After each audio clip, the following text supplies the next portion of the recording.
Hello my dear students. तो कैसे हैं आप सब? मैम हम तो बहुत बढ़िया। आप बताओ आप कैसे हो? आप ही लाइव में 3 दिन से। हाँ जी सही बात।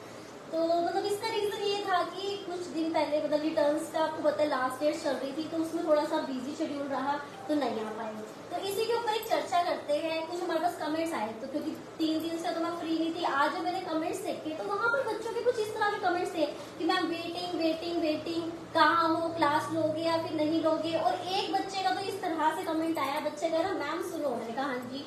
आज रिप्लाई किया, मैंने कहा हाँ जी सुनाइए। कह रहे मैम मतलब ये क्या था, आप आए नहीं, हम मतलब रात को आपको पता आप रात को लाइव होते हो। मैंने कहा हाँ जी बिल्कुल होते हैं। कह रहे अगर तो आप यूट्यूब पे होते तो भाई कभी भी क्लास देख लो, अब हम रात को लाइव होते हो फेसबुक पे तो हम आपकी रात को ही देखते हैं ना। तो मैम हम पढ़ने के लिए बैठे थे कि ठीक है अभी मैम लाइव होंगे, और मैम लाइव ही नहीं हुए, हम तो बस ऐसे ही वेट पायल मैम का वेट करते रहते ही सो गए। ठीक है मैंने कहा हाँ जी देखो ठीक बात है, बट ठीक है इस चीज के लिए थोड़ा सा है कि कोई बात नहीं, नेक्स्ट टाइम से अगर इस तरह की कोई दिक्कत होती है तो हम आपको पहले से ही कर देंगे। क्योंकि मैंने उसको रिप्लाई करा कि रिटर्न टाइम था, तो आगे से आया कि मैम हमें थोड़ी ना पता था रिटर्न टाइम चल रहा है, हम छोटे छोटे बच्चे, हमें थोड़ी ना इस चीज की नॉलेज है। हाँ जी ये भी बात बिल्कुल सही है कि आपको इस चीज का तो भी आइडिया ही नहीं होगा कि रिटर्न टाइम चल रहा है, कि मैम बिजी हो गए। तो ठीक है नेक्स्ट टाइम से हम आपको ये चीज पहले ही बता के चलेंगे। तो ठीक है मैम बिल्कुल ठीक है। तो आज जो हमारा टॉपिक है जो हम स्टार्ट करने जा रहे हैं, तो क्या आप गैस कर सकते हैं कि आज का टॉपिक क्या होगा? आप हो गए मैम हम कैसे गैस कर सकते हैं? गैस कर सकते हो, आप सोचो एक बार क्या टॉपिक हो सकता है। क्योंकि हमें पता है कि हमारा जो चैप्टर फर्स्ट है वो कंप्लीट होने वाला है और उसका एक ही टॉपिक बचा है, तो वही टॉपिक होगा। तो जल्दी से बताइए वो कौन सा टॉपिक है? Yes yes yes yes waiting. हाँ जी ऑब्जेक्टिव ऑफ बिजनेस, बिल्कुल सही। तो बहुत होशियार हो गए हो, सही कह रहे हो, बिल्कुल सही जा रहे हो। ठीक है तो आज का जो हमारा टॉपिक है वो क्या रहेगा? Objective of business. तो चलो let's start objective of business.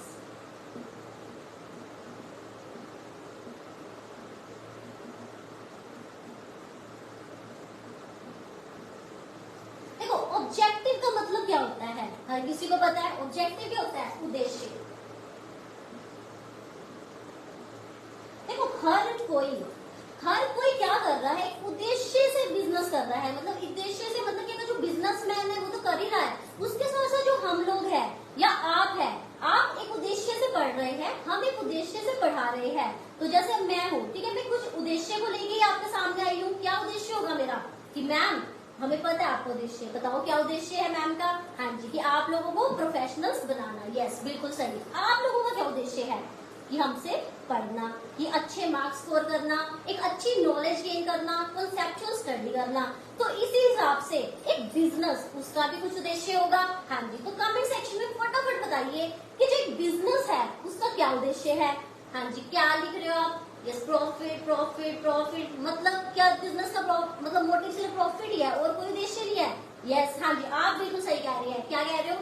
Customer satisfaction. हाँ जी ये भी हम ले सकते हैं। और सोसाइटी के टूवर्ड्स कुछ। हाँ जी ये भी हो सकता है। तो मतलब ये पता चल रहा है आपके कमेंट्स को देख के कि यस कहीं ना कहीं आप सही भी कह रहे हैं कि पर एक जो बच्चे कह रहे हैं प्रॉफिट मोटिव, क्या बिजनेस सिर्फ प्रॉफिट? मतलब बिजनेस क्या है? बिजनेस क्या पैसा? मतलब क्या? तो बिजनेस ये कह रहा है कि पैसा पैसा पैसा। तो मतलब हम ये कहें कि तू पैसा पैसा करता है, पैसे पे क्यों मरता है? मतलब जो बिजनेस है उसका काम क्या सिर्फ पैसा कमाना है, उसके अलावा उसका कोई मोटिव नहीं है। जिस हिसाब से कमेंट आया है उस हिसाब से तो मुझे यही लग रहा है कि आप कह रहे हो कि हम बिजनेस इसलिए करते हैं कि प्रॉफिट कमाने के लिए, उसके अलावा मेरा कोई उद्देश्य है ही नहीं। अपार्ट फ्रॉम दैट कई बच्चे कह रहे हैं कस्टमर सेटिस्फेक्शन और चीजें भी, तो वहां से लगता है कि कुछ ना कुछ आपको थोड़ी बहुत कॉन्सेप्ट की नॉलेज है। तो चलो अब आपकी नॉलेज को और ज्यादा अच्छी करते हैं, थोड़ा आपके कॉन्सेप्ट्स को और मजबूत करते हैं, और जो कह रहे हैं प्रॉफिट उनको थोड़ा क्लास में अच्छे से समझाते हैं कि सिर्फ बिजनेस का उद्देश्य प्रॉफिट नहीं होता, उसके अलावा भी बिजनेस के बहुत सारे उद्देश्य होते हैं। तो चलो मैम समझाइए। बिजनेस के जो उद्देश्य होते हैं वो 3 तरह के होते हैं बच्चों। क्या क्या? फर्स्ट है हमारा यहाँ पे इकोनॉमिक ऑब्जेक्टिव,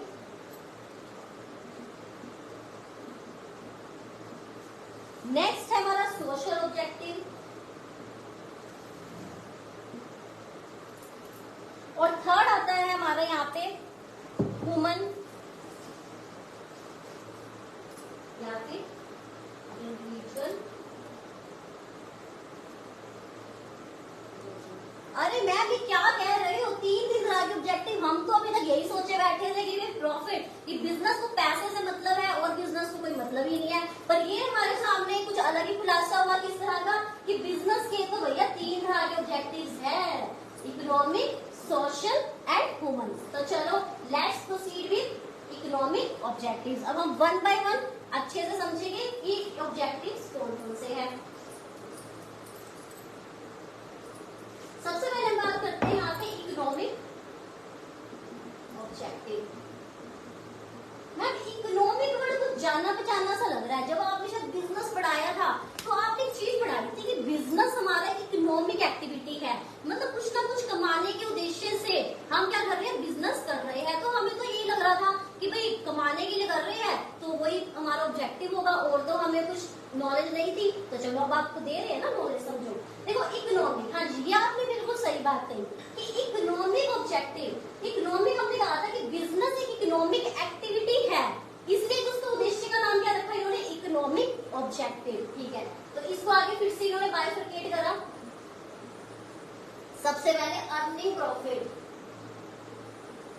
अरे मैडम हम कह तो रहे थे अर्निंग प्रॉफिट, तो फिर हमने गलत कहाँ कह दिया।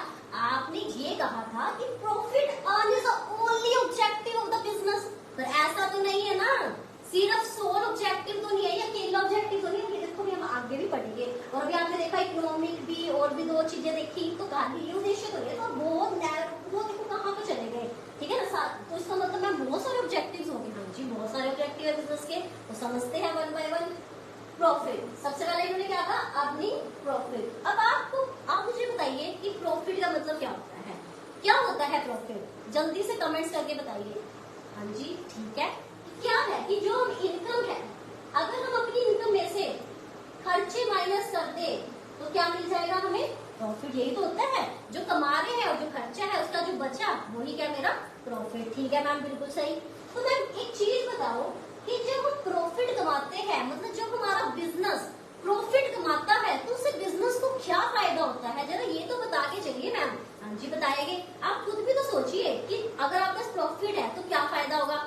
हाँ जी, सर्वाइवल, बिल्कुल सही, कि जो बिजनेस है वो अच्छे से क्या कर पाएगा, सर्वाइव कर पाएगा। देखो पैसा है तभी तो आपकी रोजी रोटी चल रही है। पैसा नहीं होगा तो कैसे, अब कहते हैं ना, अपने बच्चों का पेट, अपने घर वालों का पेट कैसे पालोगे, नहीं चलेगा ना।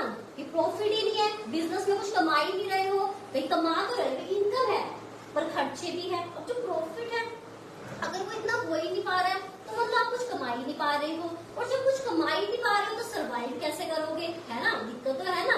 तो सर्वाइवल तो है ही है। ठीक है भी, अगर प्रॉफिट होगा तो क्या होगा मैम, प्रॉफिट होगा तो क्या होगा, सबसे पहले होगा सर्वाइवल। इस सर्वाइवल में हमें क्या मिलेगी, हेल्प मिलकर चलेगी। हाँ जी ठीक है, और मैम क्या होगा, ग्रोथ एंड एक्सपेंशन। यस, क्यों ग्रोथ क्यों होगी, पैसा है तो बिजनेस को एक्सपेंड करेंगे, पैसा नहीं होगा तो बिजनेस कैसे एक्सपेंड होगा। आज मैंने सोचा कि चलो अपने बिजनेस को एक्सपेंड करती हूँ, पर पैसे थे नहीं, अब पैसे हो गए तभी तो बिजनेस एक्सपेंड होगा। तो ठीक है, तो हमें पता चला ग्रोथ एंड एक्सपेंशन। दूसरा क्या होगा कि प्रॉफिट होगा तो ग्रोथ एंड एक्सपेंशन भी होगी। ठीक है मैम, बिल्कुल। तो एक और बात बताइए कि ठीक है भाई पैसा होगा मतलब प्रॉफिट होगा तो ये चीज होगी, ठीक है, क्या होगा, प्रॉफिट होगा तो ये दोनों चीजें होगी, बट तो इससे क्या पता चलेगा कि अगर आपको बिजनेस प्रॉफिट में है तो आपको उससे क्या पता चलेगा, जल्दी से बताइए कमेंट करके, क्या पता चलेगा। हाँ जी बिल्कुल सही, मैनेजमेंट, कि मैनेजमेंट कितनी इफेक्टिव है, कितनी अच्छी मैनेजमेंट है। पहली बात तो आपको ये पता चलेगी कि मैनेजमेंट क्या है, कैसी है। हमें पता है कि अगर मैं बिजनेस कर रही हूँ और अपने बिजनेस को मैं अच्छे से मैनेज कर पा रही हूँ, सारा काम बढ़िया तरीके से कर रही हूँ, तभी तो मेरा बिजनेस प्रॉफिट में जाएगा। अगर मैं कुछ मैनेज ही नहीं कर पाऊँ चीजों को तो बिजनेस भी क्या चला जाएगा, लॉस में चला जाएगा। तो ये तो मुझे पता चल गया कि प्रॉफिट से मुझे क्या पता चल गई जी, कि मेरी मैनेजमेंट कैसी है, कि कैसे मैं चीजों को मैनेज कर पा रही हूँ। ठीक है, और क्या पता चलेगा मैम, दूसरा देखो अगर मेरा जो बिजनेस है, ठीक है, तो उससे मुझे और क्या होगा कि मुझे पता चलेगा कि मेरी रेपुटेशन, गुडविल, ये भी मेरी बढ़कर चलेगी, कि मार्केट में मेरी रेपुटेशन भी अच्छी उस पर चली जाएगी। ठीक है मैम, बिल्कुल समझ आ गया। ठीक है, और इकोनॉमिक ऑब्जेक्टिव में हमें तो समझ आ गया कि ठीक है प्रॉफिट तो उद्देश्य है ही है, सेकेंड ऑब्जेक्टिव क्या होता है मैम? सर्वाइवल। ठीक है, सर्वाइवल तो हमने अभी पढ़ा ही था कि प्रॉफिट होगा, क्योंकि ये दोनों चीजें लिंक है कि अर्निंग, प्रॉफिट और सर्वाइवल। कि प्रॉफिट होगा तभी मैं क्या कर पाऊंगी? सर्वाइव कर पाऊंगी, और प्रॉफिट नहीं होगा तो सर्वाइव भी नहीं होगा। ठीक है मैम, बिल्कुल समझ आ गया। अगला क्या है? Market standing. मेरा एक उद्देश्य ये भी होता है कि मैं कॉम्पिटिटर के मुकाबले में मेरा बिजनेस कहाँ पर है, मैं ये भी चेक करना चाहती हूँ। तो ये भी मेरे बिजनेस का ऑब्जेक्टिव रहता है। हम अपने कॉम्पिटिटर्स को भी देखते रहते हैं, हमारी जैसे कहते हैं ना आईज, उनके ऊपर भी रहती है कहीं ना कहीं कि ये जो हमारे कॉम्पिटिटर है इनकी मार्केट में किस तरह की इमेज है और हमें मार्केट में किस तरह से अपनी पोजीशन को लेकर आना है। तो तभी कहते हैं कि मार्केट स्टैंडिंग भी हमारा क्या होता है? एक ऑब्जेक्टिव रहता है। ठीक है मैम, समझ आ गया। तो मैम किस टर्म में अगर देखना है, किस टर्म में अगर मान लो मैं सेल कर रही हूँ तो मैं क्या चाहूंगी? मेरे कस्टमर्स क्या हो? ज्यादा से ज्यादा मेरे कस्टमर्स हो। ठीक है, और अगर मैं सेल कर रही हूँ तो मेरा सेल वॉल्यूम ज्यादा होना चाहिए। मैं अपने कॉम्पिटिटर के मुकाबले क्या करूँ? ज्यादा से ज्यादा सेल करूँ। ठीक है मैम, समझ आ गया। Next, other economic factors. ठीक है, और भी हमारे ऑब्जेक्टिव्स होते हैं इसमें। अरे मैम ये तो क्या हो गया? ये तो इकोनॉमिक ऑब्जेक्टिव है, आप कहाँ चले गए? और ऑब्जेक्टिव भी है, बता। 3 तो हो ही गए। ठीक है, फिर प्रॉफिट अर्न करेंगे, सर्वाइव करेंगे, मार्केट स्टैंडिंग होनी चाहिए, और ये कौन सा अदर इकोनॉमिक फैक्टर्स आ गया मैम? चलो इसको पहले समझ लेते हैं। इसको हटा दो ना सारा। ठीक है, इस तरह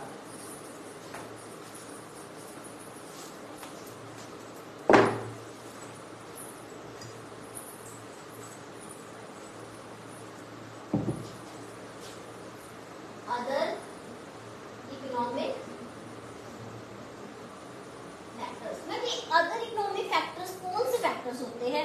चलो देखो, क्या आप गैस कर सकते हो? नहीं मैम, हमसे और गैस ना हो पाएगा। हमने प्रॉफिट बता दिया, 2-3 चीजें आपको ऑलरेडी बता चुके हैं, उससे ऊपर हमें नहीं पता। तो चलो बता रहे हैं ना, टेंशन क्यों ले रहे हो? दिक्कत कहाँ आ रही? जब प्रोफेशनल खुद पढ़ाने आ रही है, आपको तो टेंशन लेनी ही नहीं है, पढ़ा रहे हैं ना हम, बस हम पढ़ा रहे हैं, आप समझो, बात खत्म। ठीक है, चलो ठीक है। अब इसमें आता है अदर इकोनॉमिक फैक्टर्स। ये अदर इकोनॉमिक फैक्टर्स कौन से होते हैं ना? सबसे पहले क्रिएशन ऑफ कस्टमर है, मतलब कस्टमर को क्रिएट करना। मतलब हम कस्टमर को पैदा करेंगे? अरे नहीं, कस्टमर को कैसे पैदा कर सकते हैं हम? ठीक है, यहाँ पे क्रिएट का मतलब होता है कि हम क्या चाहते हैं कि जो मेरे एग्जिस्टिंग कस्टमर्स हैं उनके साथ मेरी रेपुटेशन, मतलब उनके साथ क्या है, मेरी जो बॉन्डिंग है वो अच्छी रहे, और जो नए कस्टमर्स है उसको मैं क्या करूँ? अट्रैक्ट करूँ अपनी तरफ। ठीक है, मतलब वो हमारे बिजनेस की तरफ अट्रैक्ट हो। ठीक है, हम यही चाहते हैं, तो उसे ये कहते हैं नए कस्टमर्स को क्रिएट करना। तो मैम मतलब क्यों, ऐसे क्या रिक्वायरमेंट आ गई? भैया ये तो बहुत जरूरी है। कस्टमर हमारी रोजी रोटी, ठीक है, हमारी रोजी रोटी का साधन कौन है? कस्टमर। अगर सपोज करो मेरी शॉप है, ठीक है, अब मैं सारा भगवान से क्या प्रे करूंगी सुबह सुबह आकर कि हे भगवान ज्यादा से ज्यादा कस्टमर्स लेके आना। ठीक है, ज्यादा से ज्यादा कस्टमर लेके आना। ऐसे ना प्रोफेशनल्स है, वो क्या करेंगे? अगर सपोज करो डॉक्टर है, वो क्या कहेगा कि हे भगवान ज्यादा से ज्यादा लोग बीमार हो, ज्यादा से ज्यादा पेशेंट आए। मतलब अल्टीमेटली हर कोई क्या चाह रहा है? कस्टमर क्रिएट करना। जब उस सेंस में उसको उन्होंने पेशेंट का नाम दे दिया, हम क्या कह देते हैं? कस्टमर्स है हमारे। ठीक है, यही होता है ना। तो जो कस्टमर है, मतलब जो बिजनेस के कस्टमर्स है, उनको तो होना बहुत जरूरी है। भाई हमारी रोजी रोटी का सवाल है, हम कहाँ से खाएंगे? अगर हमारे कस्टमर ही नहीं होंगे तो जैसे कि, तो मैम इसके लिए क्या जरूरी है? हाँ जी भाई, इसके लिए भी आपको अपने कस्टमर्स को अच्छी सर्विस देनी पड़ेगी कि जब उन्हें सर्विस चाहिए, जिस टाइम पर चाहिए, जिस तरह के प्रोडक्ट्स चाहिए, मतलब आपको उस टाइम पे उनको हर चीज अवेलेबल करवा के चलनी पड़ेगी। ठीक है मैम, समझ आ गया। तो मैम इसमें और कुछ भी होता है कि कस्टमर, जब हम बात कर रहे हैं क्रिएशन ऑफ कस्टमर, कि कस्टमर क्रिएट करना। हाँ जी, जैसे एक एग्जांपल लेते हैं, लेट अस सपोज मेरी एक शॉप है, ठीक है, उसके साथ साथ क्या है, एक और शॉप है, ठीक है, जो हमारे पड़ोसियों की शॉप जिसे हम क्या लेते हैं, और दोनों के पास क्या है? सेम तरह का सामान रखा हुआ है। ठीक है, दोनों के पास क्या है? सेम तरह का क्या सामान है। अब जो मेरी शॉप है, ठीक है, वहां पे क्या हो रहा है? सेम प्रोडक्ट, सब कुछ सही, ठीक है, बट मेरी सेल ज्यादा नहीं हो पा रही, मेरे कस्टमर ज्यादा रुकते ही नहीं है, नए तो आते ही नहीं है, और जो एग्जिस्टिंग है वो वैसे नहीं ठहरते। और साथ वाली शॉप पे क्या होता है? कस्टमर्स की लाइन लगी हुई है, पुराने उनके कभी जाते नहीं है और नए आते रहते हैं। तो मैम ये क्यों हो रहा है? तो क्या हम अपने कस्टमर्स को मतलब सेटिस्फाई नहीं कर पा रहे? जो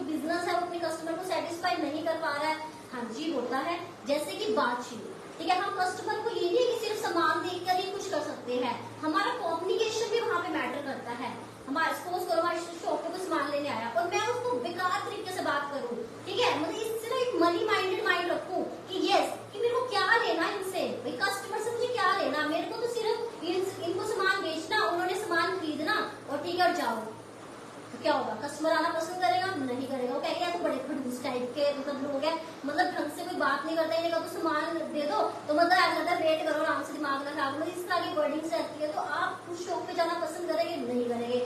वही दूसरी साइड, ठीक है, आप एक ऐसी शॉप पे जा रहे हैं जहाँ पर वो आपसे बड़े अच्छे से बात कर रहे हैं, हाँ जी कैसे हो, ठीक हो, ठीक है, आपके बच्चे को एक दो टॉफी भी दे दी तो यू आर हैप्पी, ठीक है, तो 1 आधे रुपए की टॉफी में कोई फर्क नहीं पड़ता, बट वो क्या बोलते हैं, खुश हो जाते हैं।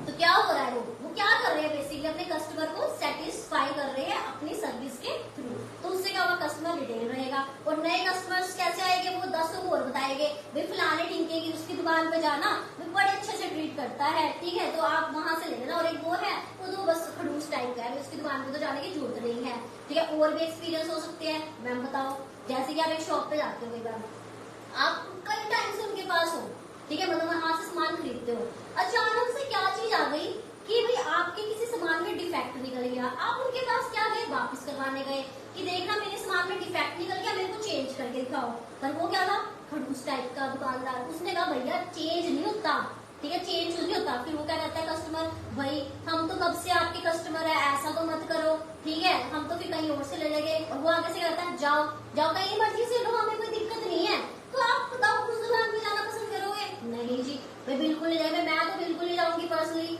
ठीक है, आप बताओ कमेंट करके कि आप जाना पसंद करोगे या फिर नहीं करोगे, मुझे पता है कि जो सेल्फ रिस्पेक्टेड पर्सन होंगे बिल्कुल भी नहीं करेंगे ऐसी शॉप पे, तो तभी मतलब बिजनेस को, ये तो बहुत अच्छा ऑब्जेक्टिव है बिजनेस का, कि बिजनेस को क्या करना पड़ेगा, कस्टमर को क्रिएट करना भी बहुत जरूरी है। आई होप आपको समझ आ गया होगा, हाँ जी मैम बहुत क्रिस्टल क्लियर हुआ है, ठीक है, नेक्स्ट है इनोवेशन। इनोवेशन, अरे मैम ये इनोवेशन इनोवेशन कुछ सुना सुना सा वर्ड लग रहा है, कुछ न्यू आइडियाज, जैसे क्या बिजनेस को भी इनोवेशन की, मतलब बिजनेस में भी नए आइडियाज की रिक्वायरमेंट होती है, हाँ जी बिल्कुल, एक आपका कॉम्पिटिटर भी खड़ा है, अभी नजर रखा करो अपने कॉम्पिटिटर पे कि आज आप बिजनेस कर रहे हो, कहीं आपका ऐसा कॉम्पिटिटर ना आ जाए जो कि नए आइडियाज के साथ आया है, न्यू टेक्नोलॉजी के साथ आया है, तो क्या होगा, आपका बिजनेस तो वैसे खतरे में पड़ जाएगा, पड़ेगा नहीं पड़ेगा, हाँ जी मैम बिल्कुल पड़ेगा।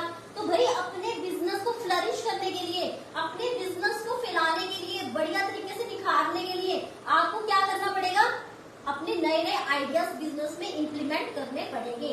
जैसे कि आपको पता है पहले टाइम में क्या होता था कि जो कंप्यूटर होते थे, पहले क्या होता था, जैसे कि किसी तरह का काम करना होता था इस तरह का आईटी सेक्टर का, तो कंप्यूटर्स होते थे, फिर वो कन्वर्ट किसमें, लैपटॉप्स आए, तो वो क्या हो रहा है, इनोवेशन आ रही है, नए नए आइडियाज आ रहे हैं, तो उससे क्या होता है बिजनेस में डेवलपमेंट हो जाती है, ठीक है मैम समझ आ गया। नेक्स्ट क्या है हमारा, इम्प्रूविंग प्रोडक्टिविटी।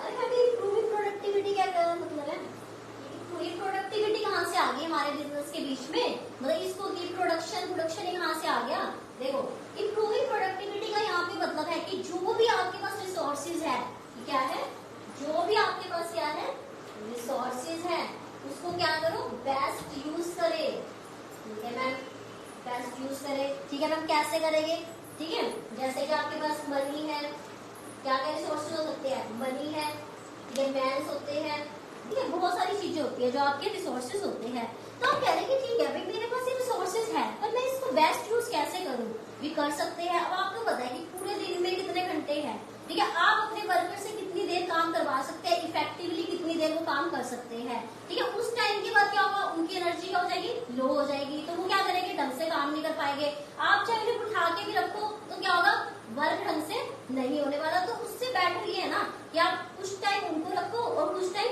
दूसरे वर्कर्स को रखो, ताकि आपकी जो प्रोडक्टिविटी है, जो आपका बिजनेस है, वो ढंग से चल पड़े। जैसे ही शॉप है वो रखते हैं, जैसे उन्होंने अपने वहां पे रखे हुए लड़कियां लड़के जो भी दुकान पे रखते हैं वो, ठीक है, तो अब रखे हुए वो क्या हो रहा है वहां पे, मतलब जिसे हम क्या कहते हैं स्टाफ कहते हैं बेसिकली, तो जो स्टाफ रखा हुआ है ठीक है भाई 8 घंटे ये वाला स्टाफ काम करेगा, 8 घंटे वो वाला स्टाफ काम करेगा, तो क्या होगा, बेटर तरीके से आप उनको क्या कर पाएंगे, यूज कर पाएंगे, तो इफेक्टिवली यूटिलाइज हो जाएगा, ठीक है मैम समझ आ गया। नेक्स्ट क्या हमारा, optimum use of physical and financial resources. कि मैम जो फिजिकल और फाइनेंशियल रिसोर्सेज है ये कौन से होते हैं? ठीक है, जैसे फिजिकल हो गया हमारी मशीन्स वगैरह, और फाइनेंस तो आपको पता ही है, पैसा। ठीक है, तो फिर इस रिसोर्सेज को भी आप क्या करें, अच्छे तरीके से यूज करें। ठीक है, ये भी बिजनेस का एक उद्देश्य होता है। सपोज करो मुझे आज कोई रिक्वायरमेंट पड़ती है कि मेरे को अपने बिजनेस के लिए जगह चेंज करनी है, और मैं सारा अपना फाइनेंस क्या कर दूं, इधर उधर लगा दूं। ठीक है, मतलब बिजनेस की और एक्टिविटीज में लगा दूं, या फिर सारा पैसा वहीं लगा दूं, तो क्या मैं बिजनेस कर पाऊंगी? तो उसमें और एक्टिविटीज में, तो डे टू डे एक्टिविटीज का क्या होगा? अगर आप सारा पैसा अपना सिर्फ रेंट पेमेंट पे लगा देंगे, या एडवांस रेंट की पेमेंट करें वहीं लगा दोगे, तो बाकी आप काम कैसे करके चलोगे? तभी कहते हैं कि जब आप बिजनेस कर रहे हो तो अपने रिसोर्सेज को बड़े संभाल के प्यार से यूज कीजिए। मतलब ऐसे नहीं है इस अनसट्टे चीजों को यूज किया जा रहा है, चाहे उसमें कोई मशीन हो, चाहे उसमें कोई मैन होगी, कोई बंदा जो आपने लगा रखा है उसको आपने पे ही रखा है अच्छे से कि उसी से काम करवाए जा रहे हैं, और कोई दिखता ही नहीं आपको। मशीन है जो चली जा रही है, ठीक है, चाहे वो खराब हो जाए, वे खराब होगी तो बाद में क्या होगा, ठीक भी तो करानी पड़ेगी, उस पर खर्चा नहीं होगा क्या? अब पैसा है कहीं और लगा दोगे तो फिर बिजनेस की डे टू डे एक्टिविटीज कैसे करोगे? रेंट तो आपने पे कर दिया, एडवांस भी आपने 4-5 महीने का पे कर दिया, तो बाकी पैसे का क्या होगा? मतलब बाकी पैसा भी तो चाहिए ना बिजनेस में, वो कैसे यूज करोगे आप, उसको कैसे अप्लाई करोगे? तो डे टू डे एक्टिविटीज तो आपकी सारी क्या हो जाएगी, गड़बड़ हो जाएगी। तो आई होप आपको ये चीज तो समझ आई होगी। तो पहले इस टॉपिक के ऊपर कोई कमेंट है तो फटाफट लिख के बताइए, नहीं तो हम आगे चलते हैं। ये क्या था, हमारी इकोनॉमिक एक्टिविटीज, मतलब इकोनॉमिक ऑब्जेक्टिव्स। बताओ कोई डाउट है? अगर कोई डाउट है तो मैं क्लियर करती हूँ, अगर नहीं है तो हम आगे चलते हैं, क्योंकि हमें पता है कि 3 ऑब्जेक्टिव्स हैं, और अभी हमारा क्या हुआ, एक ऑब्जेक्टिव क्रिस्टल क्लियर हो चुका है। तो जैसे कि आपके कमेंट्स आ रहे हैं डन, क्लियर क्लियर क्लियर, तो मतलब ठीक है, वो क्लियर है आपके डाउट्स, कोई डाउट नहीं है। बाकी अगर डाउट होगे भी तो आप हमें मैसेज के थ्रू बता देना कि मैम ये डाउट है, तो हम आपके क्लियर कर देंगे। ठीक है मैम, बिल्कुल सही। ठीक है, नेक्स्ट। जो हमारा अगला ऑब्जेक्टिव आता है वो थोड़ा सोशल ऑब्जेक्टिव है। सोशल ऑब्जेक्टिव नाम से तो कुछ ऐसा लग रहा है जैसे कि हम सोसाइटी के टुवर्ड्स कुछ करना चाहते हैं। सोशल ऑब्जेक्टिव, आपका क्या कहना है सोशल ऑब्जेक्टिव के बारे में, बताइए जरा। ठीक है, आप क्या सोचते हैं? सोशल मतलब सोशल में कौन से हो सकते हैं? हाँ जी, यस बिल्कुल, कि आपने क्या करना है, सप्लाई क्या करनी है, क्वालिटी प्रोडक्ट्स है मैम। क्वालिटी प्रोडक्ट्स को सप्लाई करना भी बिजनेस का ऑब्जेक्टिव माना जाता है, बिल्कुल माना जाता है। भैया अगर आप कैसे प्रोडक्ट सप्लाई कर रहे हो खराब, आज तो आपका कस्टमर ले जाएगा आपसे आके, पर कल वो आएगा नहीं आएगा?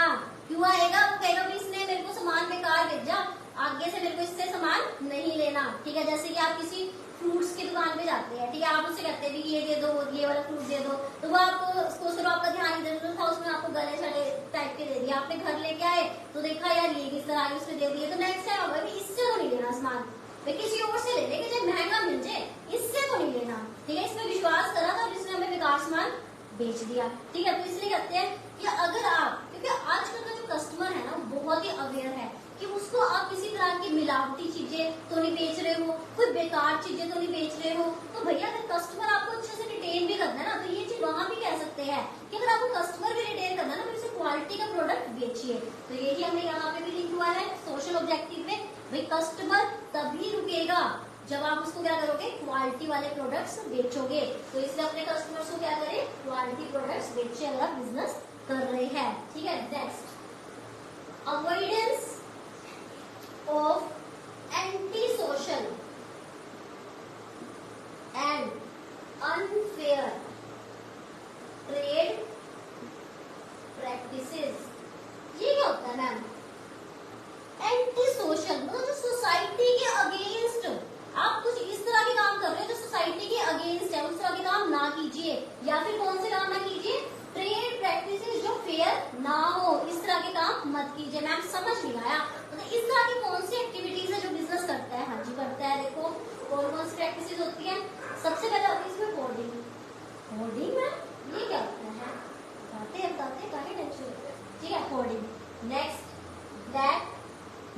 मैम ब्लैक मार्केटिंग तो सुना सुना सा लग रहा है, चलो पहले होर्डिंग समझाते हैं आपको।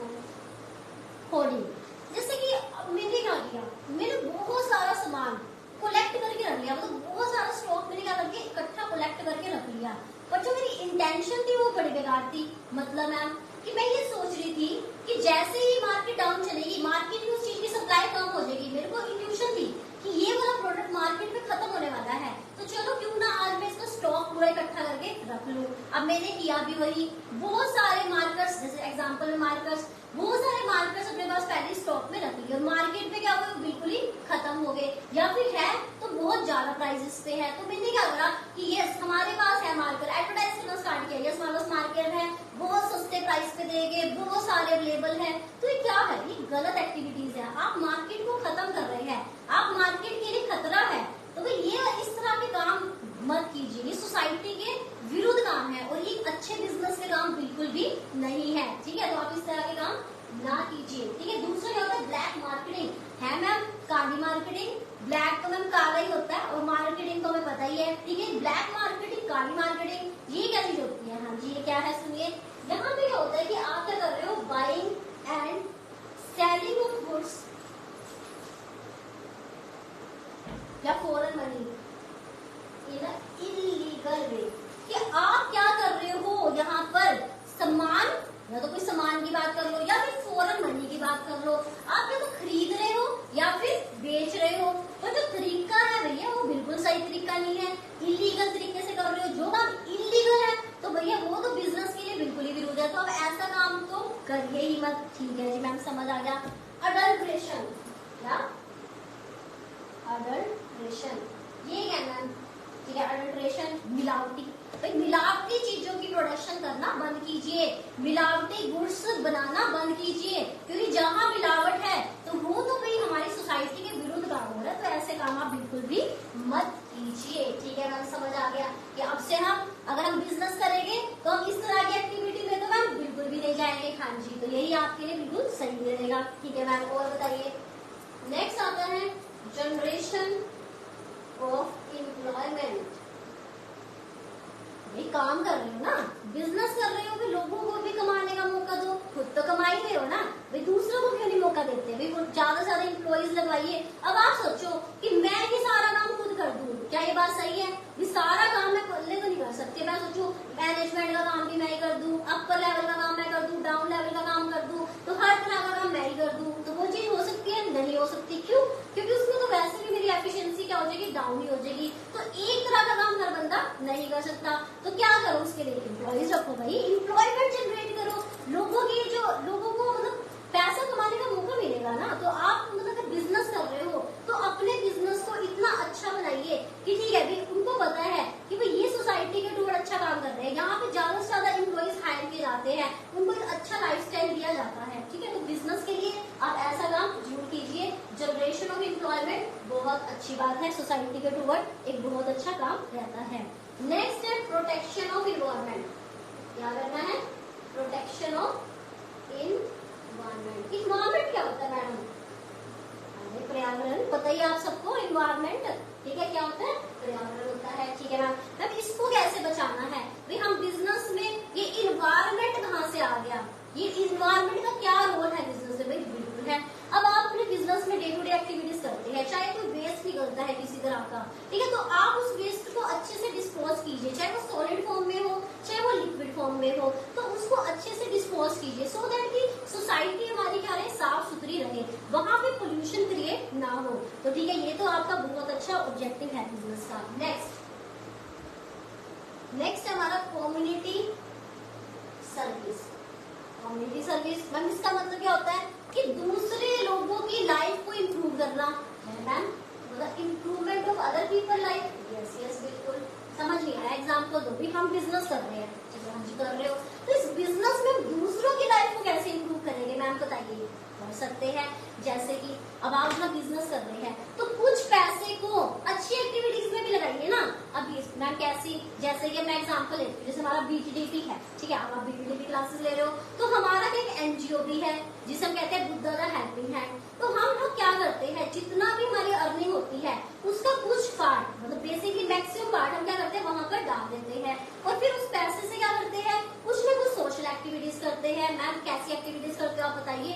कि जैसे कि हम बच्चों को क्लोथ डिस्ट्रीब्यूशन करके आते हैं, अनाथ आश्रम में जाते हैं, तो इस तरह से हम छबीले लगाते हैं, ठीक है, कि अब ठंडा पानी होता है, ठीक है, तो मतलब इस तरह की एक्टिविटीज में हम एंगेज रहते हैं। तो मतलब ये क्या है, ये सोसाइटी के टुवर्ड एक अच्छे काम है, तो जो कि बिजनेस को करने चाहिए, हम कर रहे हैं, आप बिजनेस करो, आप भी करो, जो लोग बिजनेस कर रहे हैं उनको मोटिवेट करो भी ऐसे काम करने चाहिए। तो ये क्या है, ये हमारे सोसाइटी मतलब सोशल ऑब्जेक्टिव में आता है। मतलब कौन सा ऑब्जेक्टिव हमारा सोशल में, कम्युनिटी सर्विस, कि जिससे हम दूसरे लोगों की, अब आप कहोगे मैम दूसरे लोगों की लाइफ में कैसे मदद क्यों नहीं हुई। अब आप किसी अनाथ आश्रम में जा रहे हो, ठीक है, या फिर किसी झुग्गी झोपड़ियों में जा रहे हो, वहां पे आप कपड़े डोनेट करके आ रहे हो, तो क्या आपकी लाइफ में इंप्रूवमेंट नहीं होगी, बिल्कुल होगी, ठीक है। मतलब कितना आपको देखने को मिलेगा भी वो लोग किस तरह से रह रहे हैं, उनका लाइफ स्टाइल किस तरह से बदल रहा है, तो ये क्या है, इंप्रूवमेंट ही तो है उनकी लाइफ में, ठीक है। तो आई होप आप समझ गए होंगे, यस हम समझ रहे हैं। नेक्स्ट आता है वेलफेयर ऑफ एम्प्लॉइज।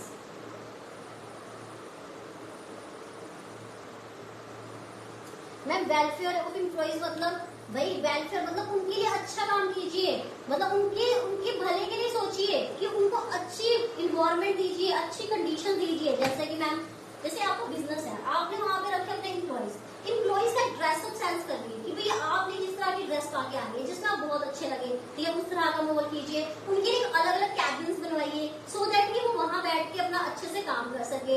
मतलब तो इस तरह का जब हम उनको इन्वायरमेंट देते हैं वो क्या होता है, हमारे एम्प्लॉइज के अच्छे के लिए होता है। तो जिसे हम कहते हैं वेलफेयर ऑफ एम्प्लॉइज, अपने एम्प्लॉइज के भले के लिए भी। देखो आपके जो एम्प्लॉइज है अगर आपसे खुश हो गए तो वो क्या करेंगे, अच्छा काम करेंगे।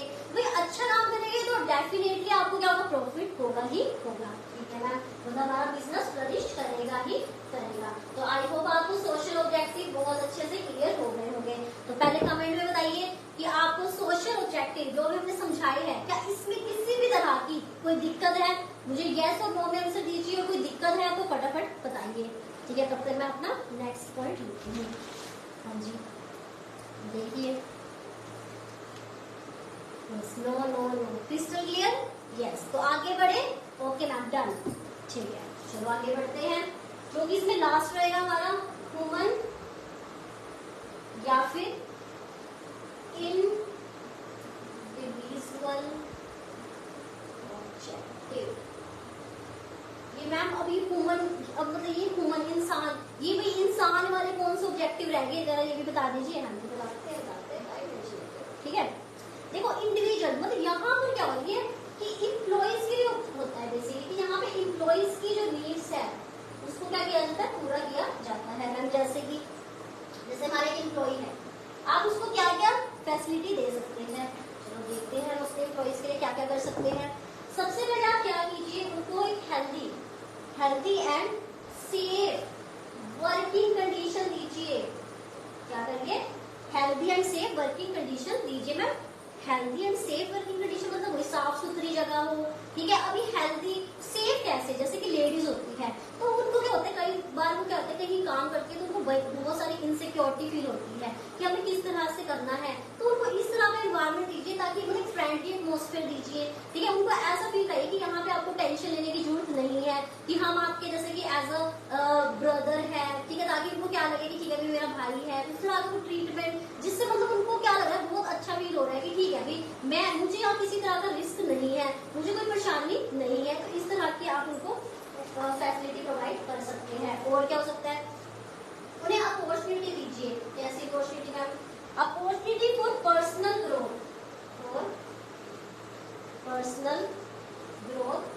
एंड डेवलपमेंट ऑफ एम्प्लॉइज, ठीक है। अपने एम्प्लॉइज की पर्सनल ग्रोथ में, पर्सनल ग्रोथ कि ऐसा कैसे उनकी पर्सनल ग्रोथ होगी। मैं तो आप बताओ ना मैम, हम ऐसा क्या करें कि उनकी पर्सनल ग्रोथ के लिए भाई उनको ट्रेनिंग दीजिए, उनको समझाइए कि आप बिजनेस किस तरह से आपको बिजनेस करना चाहिए, कि आप हमारे साथ लगे हुए हैं, आप हमारे साथ जुड़े हुए हैं, तो आप इस तरह से काम करें। ये चीजें हमें कमियां लगती है, ठीक है, उसको आप इम्प्रूव कीजिए। जैसे एग्जाम्पल कि किसी की शॉप है भाई, वहां पे जो आपका स्टाफ लगे उन्हें समझाइए कि आपको कस्टमर से किस तरह से बातचीत करनी है, ठीक है, किस तरह से आपको उनको अट्रैक्ट करना है कि वो सामान आपसे परचेज कर सके। तो ये क्या है, it's all the parts of training. तो उससे क्या होगा, उससे भी उनकी पर्सनल डेवलपमेंट होगी ना। ये ऐसा तो है नहीं कि वो वही अप्लाई होती है चीजें, कि जब ग्रूमिंग होती है तो फिर वो ओवरऑल ही होती है कि हमारी उसमें पर्सनैलिटी भी डेवलप होती है, ओवरऑल हम हर चीज को निखारते हैं, ठीक है मैम। और क्या होता है, सिक्योर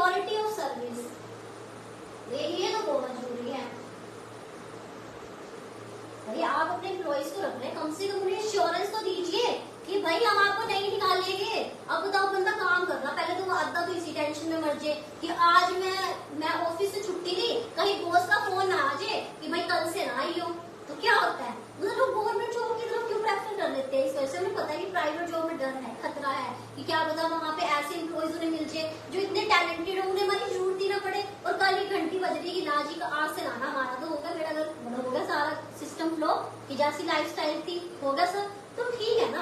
अपने एम्प्लॉइज को कम से कम इतनी तो एश्योरेंस दीजिए कि इतने साल तक तो, इतने महीने तक तो, इतने दिन तक तो भैया हम आपको नहीं निकालने वाले, कि जैसी भी उनकी पॉलिसी है बिजनेस की, वो इस तरह का काम कर रहे हैं। ठीक है जी मैम, समझ आ गया। नेक्स्ट क्या है, provide financial and non financial incentives. तो इनको फाइनेंशियली इंसेंटिव्स भी दीजिए, नॉन फाइनेंशियल इंसेंटिव्स भी दीजिए। मैम इंसेंटिव्स क्या बनाया है, इंसेंटिव्स का मतलब होता है उन्हें कुछ बेनिफिट्स दीजिए, भाई पैसे तो दे ही रहे हो ना, उसके साथ और बेनिफिट्स भी दे दीजिए। मैम जैसे कि आप बताओ ना, जैसे कि इतना तो आपको पता ही होगा, कैसे कि जैसे अगर आपके पापा के काम करते हैं तो उन्हें क्या क्या और फैसिलिटी मिलती है पैसों के अलावा, लिख के बताइए फटाफट। अच्छा, कई बार दिवाली के टाइम गिफ्ट मिल जाते हैं, हाँ जी हाँ जी, कई बार बोनस, ठीक है ठीक है, तो मतलब इस तरह की चीजें मिलती हैं। तो यही क्या होता है नॉन फाइनेंशियल, कि मतलब हम अपने एम्प्लॉइज को खुश रखने के लिए, देखो हमारा एम्प्लॉय खुश होगा, वो खुश तो हम भी खुश, ठीक है, तो हमारे अच्छे से काम करेगा, तो भाई उन्हें और फैसिलिटी भी दो ना, जैसे कि कार, अब मान लो अच्छा बिजनेस है, आप कहोगे हाँ बिजनेस तो है नहीं, मैम कह रहे कार दे दो बस, है ना, कार पकड़ा दो एम्प्लॉइज को अपने बस, हो ना, नहीं मैं ऐसी बात नहीं करती हूँ। मेरे कहने का मतलब है कि जैसा आपका बिजनेस है उस हिसाब से जो आप दे सकते हैं एम्प्लॉइज को बेनिफिट, जैसे कि बड़ा बिजनेस है भाई कार तक प्रोवाइड कर सकते हो, भी दे दो, कोई दिक्कत नहीं है, घर का फर्नीचर दे सकते हो, दे दो। छोटा बिजनेस है, अभी कोई गिफ्ट दे दिए दिवाली पे और किसी ओकेजन पे दे दिए, उनके घर, ठीक है, बच्चों के लिए कोई गिफ्ट भेज दिए, उनकी बुक्स, उनकी स्टडी अरेंज कर दी, तो कुछ भी इस तरह की एक्टिविटीज आप कर सकते हैं, ठीक है मैम। और फेयर सैलरीज, फेयर सैलरीज, हाँ जी, सैलरी तो बिल्कुल फेयर होनी चाहिए, कहते हैं ना भाई कोई भी काम करो अनफेयर ना करो भाई, ठीक है भाई, अगर आपका एम्प्लॉय इतनी औकात रखता है कि उसको इतने पैसे मिलने चाहिए, तो भैया दो से, पार्शियलिटी बिल्कुल भी नहीं कि उसको पेल तो आपने अच्छे से रखा है, और जब पैसे देने की बात आई तो कोई पैसा नहीं है, पैसा दे नहीं रहे हो, तो ये तो गलत है ना भाई, उनका फेयर डीलिंग करो, अपने एम्प्लॉयज को खुश रखिए, ठीक है। Next ma'am, encourage employees, encourage employees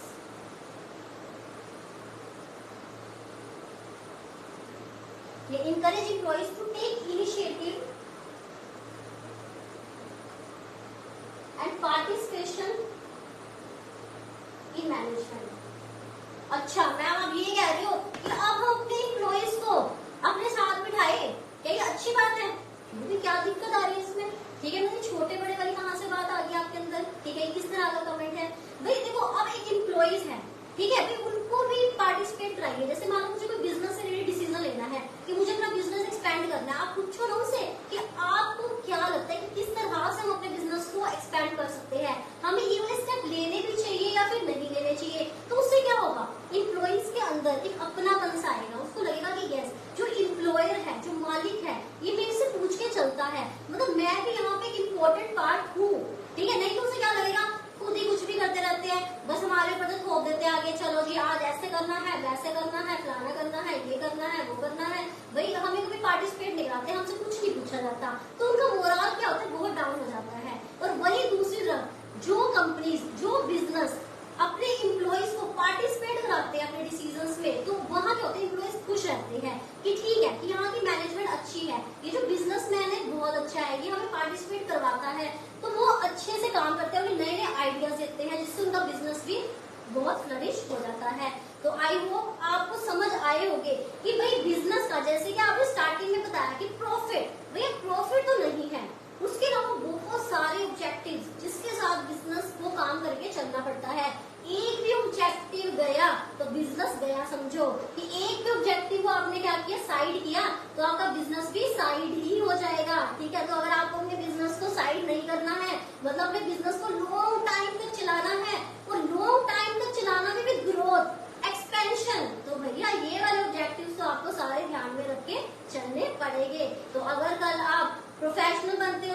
but अगर आप बिजनेस में जाते हैं, अपने पापा का बिजनेस संभालते हैं या फिर किसी एम्प्लॉयमेंट, तो ये चीजों का आपको ध्यान में रखना पड़ेगा, सो दैट आप अपने बिजनेस को क्या करें, तेजी से ग्रोथ कर सके। तो आई होप आपको जो आज की क्लास है बहुत अच्छे से समझ आई होगी। कोई डाउट होगा तो कमेंट सेक्शन में जरूर बताना। हमारे चैनल को लाइक सब्सक्राइब जरूर करना, ठीक है, और बेल आइकन को जरूर क्लिक करना, सो दैट सारी नोटिफिकेशंस आपके पास टाइम टू टाइम पहुंचती रहे। तो धन्यवाद, थैंक यू सो मच।